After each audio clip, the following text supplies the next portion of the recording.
Hello guys, selamat datang ke channel Izami Gadget. So guys, hari ini dekat meja ni kita adanya sebuah peranti yang agak menarik yang dinanti-nantikan setiap tahun, siri utama nombor daripada Xiaomi. Di mana hari ini kita adanya Xiaomi 14 yang biasa, ini yang bukan non-pro punya. Dan ketika video ini dirakam, dia belum lagi rasmi dekat Malaysia, so aku tak tahu apa-apa harga. Nanti aku akan update dekat skrin ataupun dekat ruangan description dekat bawah. Tapi we are expecting somewhere around 3,400 ke 4,000 ringgit macam tu. Sebab apa? Unit aku ni adalah varian yang 512GB. So untuk masa sekarang pun aku tak sure dia masuk berapa varian untuk yang non-pro ataupun hanya masuk 512 saja. Sebab yang lepas kita ada 256 macam tu, harganya lebih kurang 3,400 macam tu. Yang ini adalah 512. So we are expecting somewhere dekat situ lah. Alright, so tak nak cerita banyak, jom kita unbox dan kita buat first impression. Let's go. So macam korang nampak, inilah kotak dia. Xiaomi 14 masih lagi co-engineered dengan Leica, partnership dengan Leica untuk kamera department dia. So kotak dia simple je lah. Kotak Xiaomi sekarang simple. Dan yang warna aku ni adalah warna jade green, warna hero dia, dan dia punya spek adalah 12512 . Alright, jadi jom kita buka. Bismillahirrahmanirrahim. Alright, dekat dalam macam biasa kita ada dia punya box dia. So dekat dalam ni we are expecting ada SIM tu. And then kita akan dapat all the menu book yang kita takkan baca. Dan juga kita dapat dia punya full covered silicone casing. Cuma kali ni dia adalah warna solid kelabu macam tu. Ada garis-garis kat sini. Nice. Right. Okay. So dekat bawah kita akan dapat peranti itu sendiri. Right. And then dekat bawah kita akan dapat first thing first, kabel pengecasan Type A to Type C. Alright. Type A to Type C. Dan juga adapter pengecasan pantas 90 watt. So dia dah improve daripada 67 kepada 90 watt untuk yang non-pro ni. So itu saja dalam kotak. Kita letak tepi semuanya. Jom. Not to the main event, Xiaomi 14 tersebut. So first thing first, kat sini ada dia punya summary of the spec. Leica Professional Optical Lens, Custom Image Sensor, Ultra Thin Bezel Display, Snapdragon 8 Gen 3 Mobile Platform, Crystal Rest Dynamic 1 hingga 120Hz AMOLED Panel, 90 watt Hypercharge. So yang ni should be adalah LTPO 4.0 lah. Alright, itu saja. Jom kita buka. Bismillahirrahmanirrahim. So guys, inilah dia Xiaomi 14 berwarnakan jade green guys. So kalau tanya pada aku dari segi dia punya design wise, form factor, sizing dia adalah similar macam Xiaomi 13 yang lepas. Still a best compact punya phone lah. Bagi siapa-siapa yang mencari compact phone tapi nak flagship punya spec, Xiaomi 13 ataupun Xiaomi 14 menawarkan those kind of feeling. Memang best dekat tangan. Dia macam ala-ala iPhone 15 yang bukan Pro, bukan Pro Max. So yang kecil yang biasa tu memang best. Dan dekat sini kita ada setup triple camera dengan flash, ada perkataan Leica dekat situ. So kamera dia tu masih lagi aku boleh katakan agak tebal. Dan untuk kamera belakang ni dia sedikit square berbanding yang dahulu dan lebih besar. So dia lagi nampak kena dengan body belakang ni lah berbanding yang dulu. Yang dulu kamera tu nampak kecil sikit, yang ni nampak agak besar. Leica, Xiaomi. So warna hijau jade green ni dia macam warna kelabu-kelabu hijau gelap macam itulah. Dia tak begitu hijau macam yang lepas. Dia lebih kepada macam grey, kelabu punya hijau macam tu. So dia punya side frame stainless steel. Kalau korang nampak kilau dan mudah melekat cat jari macam tu. So far tak ada dah apa-apa air blaster pada model Xiaomi dah sekarang. Tapi ni korang akan dapat on button dan juga dia punya volume up and down. Dan dekat bawah ni korang akan dapat dia punya stereo speaker, Type C dan juga dua SIM card tray. Tak boleh expandable memory. So untuk paparan depan, kalau korang boleh nampak, dia ada in-display fingerprint yang reliable dan juga pantas. So kita turunkan sikit dia punya brightness agak terang. Kat sini sebab apa agak terang? Sebab apa dia punya paparan ni adalah 3,000 nits guys, which is antara yang terterang untuk kelas ataupun untuk segmen harga dia lah. Alright, so sekarang ini dia menjalankan HyperOS. Kalau kita masuk ke dalam HyperOS 1.0 berdasarkan Android 14. So ini adalah first time aku encounter dengan HyperOS. Kalau korang tanya pada aku, tak adalah berbeza sangat dengan MIUI yang lama. Cumanya mungkin lebih stockish sikit lah, which is aku agak suka lah. Macam korang nampak dekat sini kan, dia dah tak ada bentuk MIUI sangat lah. Dia lebih kepada macam stock Android macam tu. Right, so memang fluid lah, memang fluid pantas. Tapi the rest aku boleh katakan masih lagi pengalaman MIUI yang telah di-flattenkan dia punya UI dia macam tu lah. Still a good and responsive punya UI.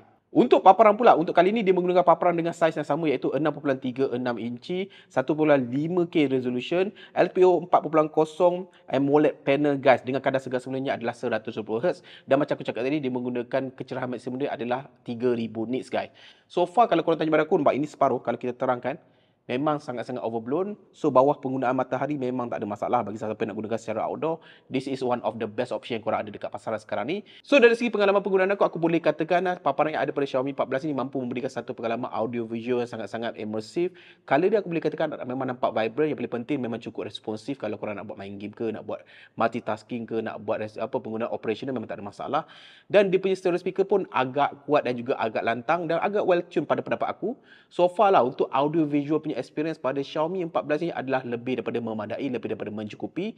Dan again, I love the fact that ia adalah flat display. Untuk bahagian kamera pula, kali ni kita boleh nampak dia ada sedikit peningkatan dari segi dia punya megapixel dan juga sensor size untuk kamera utama dia, di mana untuk kali ni dia ada dengan triple setup kamera juga, iaitu 50 megapixel f1.6 dengan 1/1.31 inci sensor size, ada OIS. Sensor kedua dia adalah 50 megapixel f2.0 telephoto lens, yang ini ada OIS juga dan hadir dengan 3.2x optical zoom. Dan sensor terakhir dia adalah 50 megapixel f2.2 ultra wide angle lens dengan selfie kamera 32 megapixel guys. So untuk kali ni dia masih lagi hadir dengan Leica punya collaboration.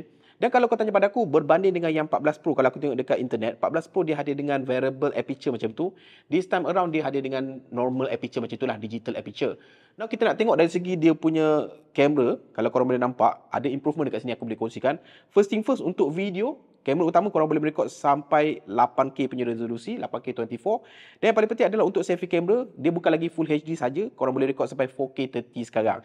Dan macam biasalah, kalau untuk gambar, foto ni korang ada dia punya Leica Vibrant dan juga Leica Authentic untuk color yang lebih muted ataupun lebih Leica macam itulah.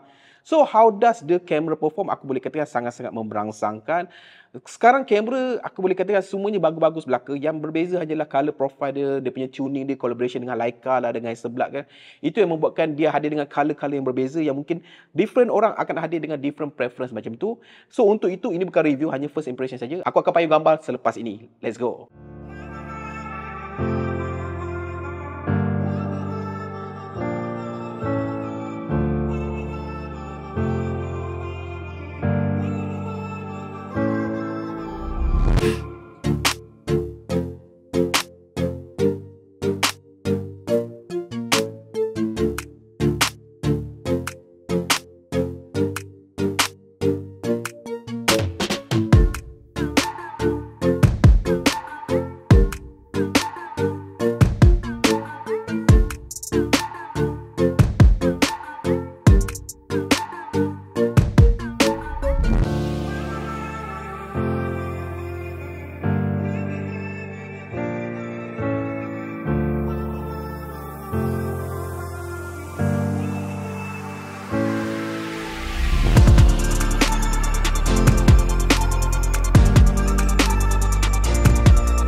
Now bercerita pula pasal performance prestasi. Of course, ini adalah diorang punya flagship punya peranti. Dan untuk kali ini dihadir dengan Snapdragon 8 Gen 3. Dia punya prosesor yang terbaru terkini.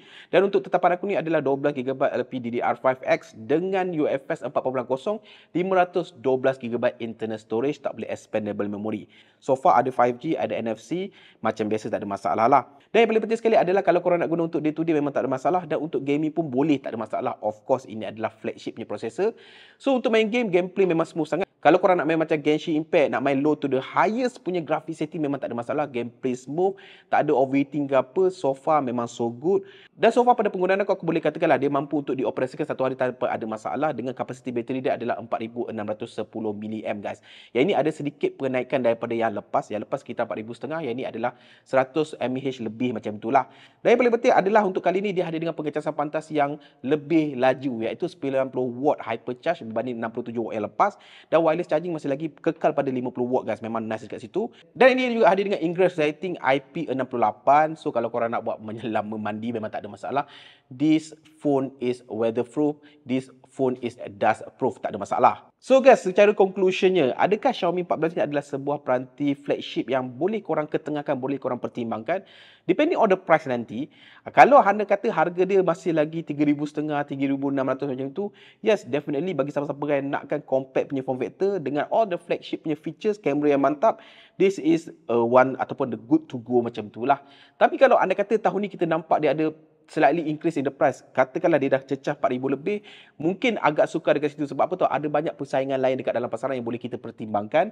Yet still, kalau korang memang kipas susah mati Xiaomi number, Xiaomi 14, 13, 12, then this is a good to go. Dan kalau korang tanya pada aku, sebenarnya aku lebih excited nak tengok Xiaomi 14 Ultra tau. Sebab apa? Of course, Ultra always better. Dan kita nak tengok untuk Ultra kali ni apa penambahbaikan mereka boleh bawa.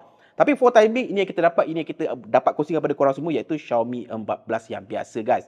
So guys, apa pendapat korang tentang peranti ni? Korang boleh drop dekat ruangan komen kat bawah. Adakah korang akan beli ataupun tidak? Cuba komen dekat bawah. So sampai bertemu lagi di video akan datang. Macam biasa guys, Assalamualaikum. Ciao.